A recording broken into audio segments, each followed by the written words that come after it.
Assalaamu calaykum daawadayaal ku soo dhowaada barnaamijkii aad wada sugayseen oo ahaa qaabka loo qurxiyo codka adigoo adeegsanaya Android-ka telefoon gacmeedkaaga. Kowdii waxaad tagaysaa Play Store, waxaad soo dejisanaysaa application-ka la dhaho Echo. Application-ka Echo qaabkaas uu yaalaa. Application-ka markaad soo dejisid waad galaysaa. Markaad gashid waxaad sameynaysaa meeshan oo ku qoran tahay record aad taabanaysaa calaamad guduud ay saarmayso.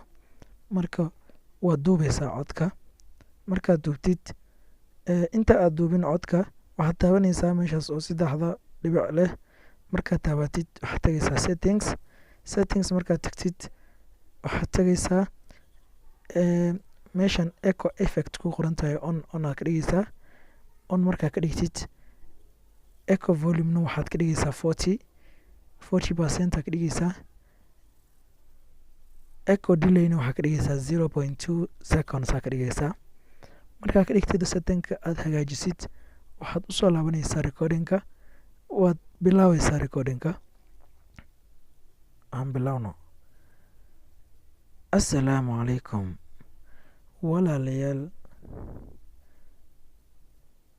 ku soo dhowaada barnaamijkii aad sugayseen oo xiisaha badnaa ee codka qurxintiisa adigoo isticmaalaya Android-ka ama telefoonka gacmeedka. Okay, dhufanaysaa recording-ka. Markaad dhufatid meeshan replay waad ku dhigi kartaa, waad saaran kartaa, waad dhegeysan kartaa codkaaga. Marka meeshaas calaamadaas xigta ayaa taabanaysaa.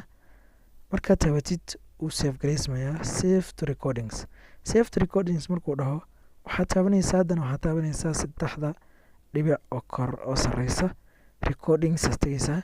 Markaad tagtid waa midan ugu horeyso rename aad dhigaysaa. Magaca ayaad ka bedelaysaa. Waxaad ku qoraysaa hadda waxaan ku qorayaa furfurasho.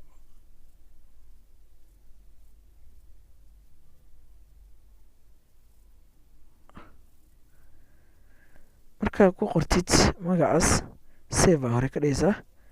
Marka save with echo effect aad dhigaysaa. Save with echo effect markuu save gareysmayaa. Markaad save gareysid